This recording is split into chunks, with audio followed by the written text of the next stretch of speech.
From our family to you and yours, may this holiday season bring you peace and joy.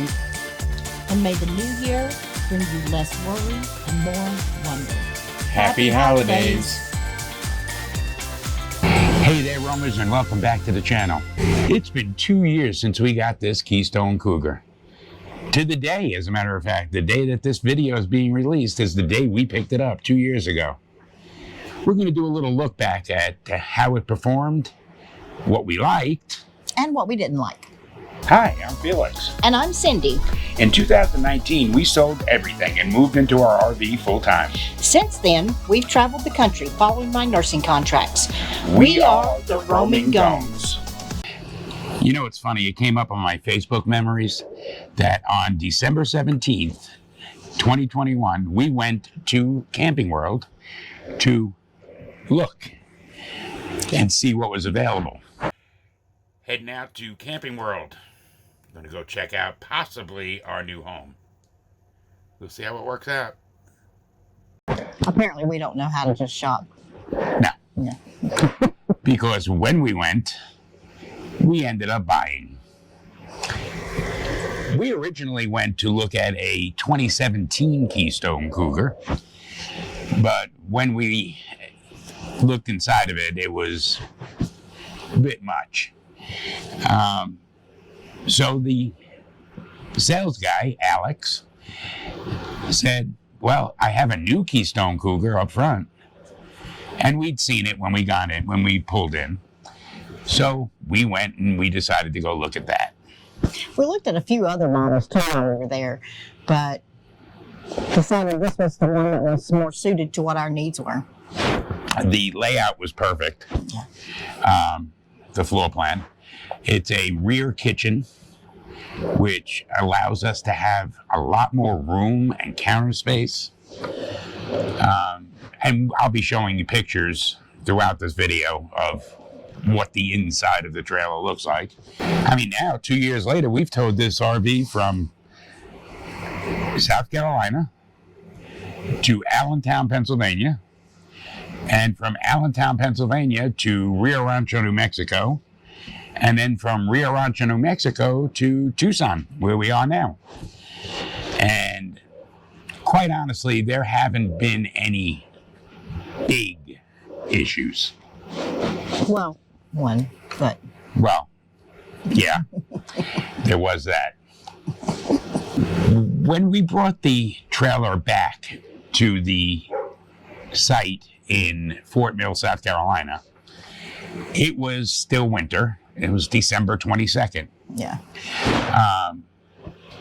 And the whole thing was closed up. We were using the fireplace, which is something we didn't have in our previous RV. We were nice and toasty warm and doing what you do in winter, staying inside. And then March came around.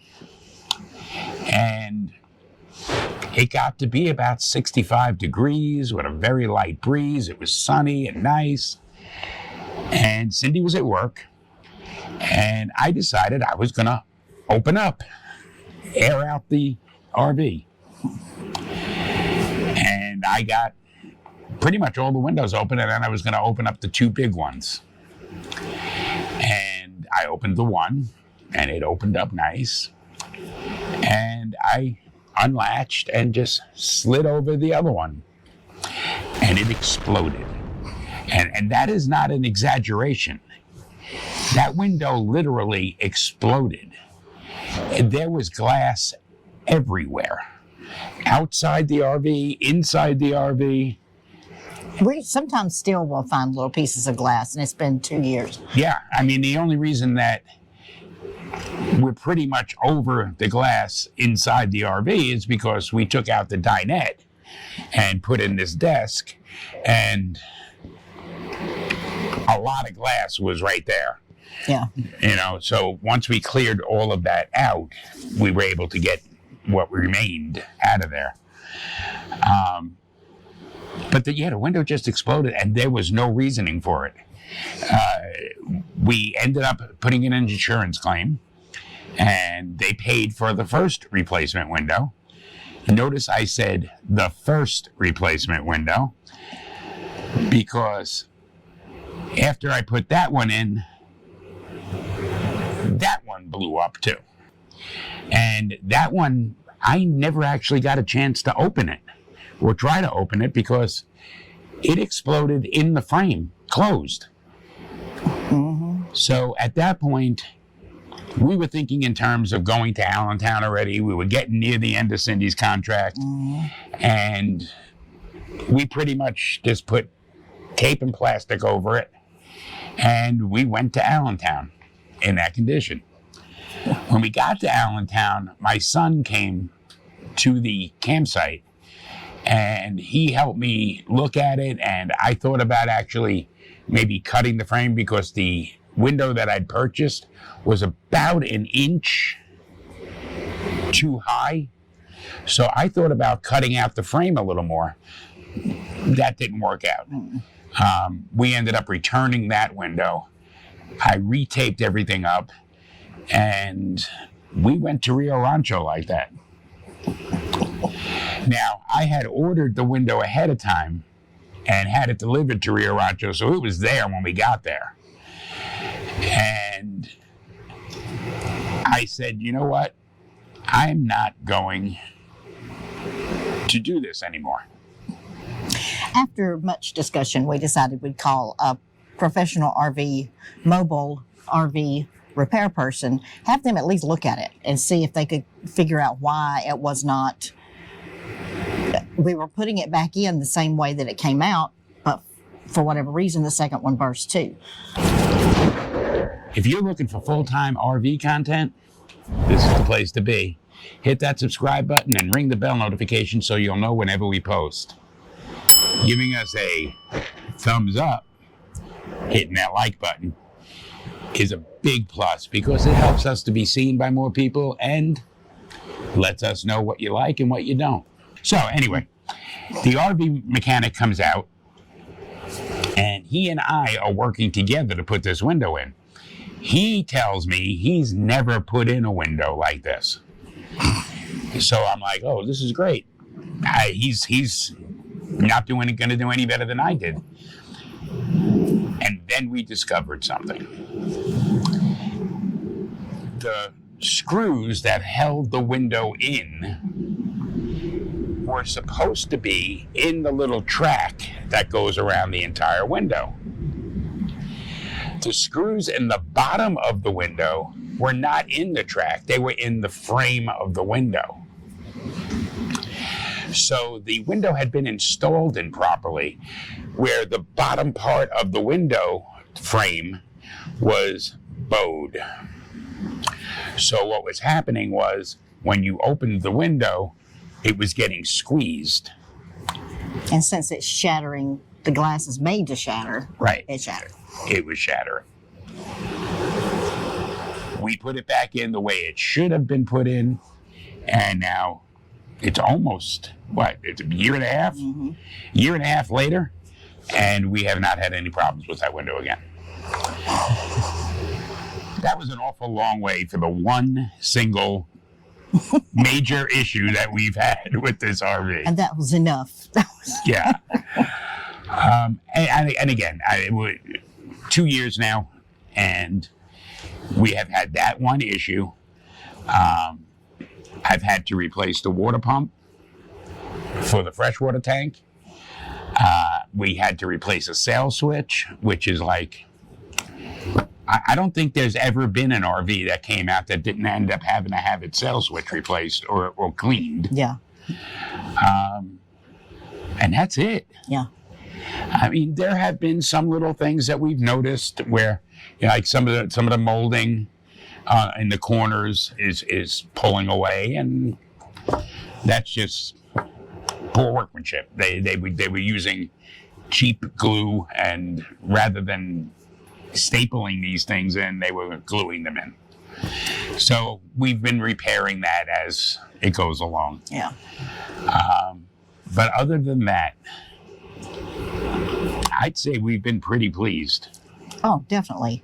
And from the change from our previous bullet to this has been a lifesaver, really, for the extra room, Yeah. the extra storage, the pantry. A couple of things we're really excited. I was excited about the pantry that goes on forever. And Felix put some lights in there. She was excited about, but I do all the cooking. He put some motion sensor lights in there so that when we open it, we can actually see what's in there. So I really enjoyed that. And also that the bedroom is a separate room. Oh, yeah. Because when our original Bullet, everything was just one room. And it was a small room. When I would sit on the recliner to watch TV, I could put my feet up on the bed. That's how small it was. Right. I don't think we really realized how small it was till we started moving around in it. But And I mean, we've said it in a previous video, we were green as it gets. yeah, but I mean, it was good for what we needed at the time. But this has been great because we've got the bedroom that's separate. It's a place where if he's watching something on TV I don't particularly want to watch or something, I can go in the other room and read, or just go take a nap and shut the door. And Well, you can shut the door to an extent because Bucky will not allow you to be in there alone. Oh yeah, well I won't really be alone, but you know, at least I can shut the door and Felix can do whatever he's doing without bothering him. But just having the extra space and the extra living space. Yeah. I think it's been much better for the pets, and that they've had more room to run. We have a place now to put the cat furniture, so they've got something to climb and scratch on, other And than Bucky's our furniture bed. and Bucky's bed. The fireplace, really in the wintertime, really enjoyed the fireplace. It adds a lot, something you can just turn on, knock the chill off without having to turn the propane heat up. So it's just a backup. Just those little amenities. And the kitchen, we have so much more storage in the kitchen because especially since it's the rear kitchen, I'm very glad we got that design. And so it was really an upgrade from the previous RV that we had. Yeah, absolutely. Before we wrap up, we'd love to hear from you roamers. We'd love to hear some of your experiences with buying a new RV, upgrading or downgrading, and what you've liked and not liked about them. Someday we may upgrade, and we'd love to know what your experiences have been with different brands, different models, different styles of RVs, and what you liked about them. And that's another thing, just before we go, I've heard everywhere, don't buy a unit made during COVID. This was a unit made during COVID, right in the heart of COVID, okay? This is a 2022 Keystone Cougar RKD that we purchased in December of 2021. It may have been one of the first off the line after the COVID epidemic. And it's no different than the previous one we had, which was a 2019. Yeah. Okay? The workmanship is going to stay the same. I did a whole video about, my years in quality and why these manufacturers get away with this. Okay? And I'll link that up here. But don't buy into the whole don't buy a COVID unit thing. Thanks for watching, everybody. Until next time, I'm Felix. And I'm Cindy. We are the Roaming Gomes, always hoping to bring you less worry And more wonder.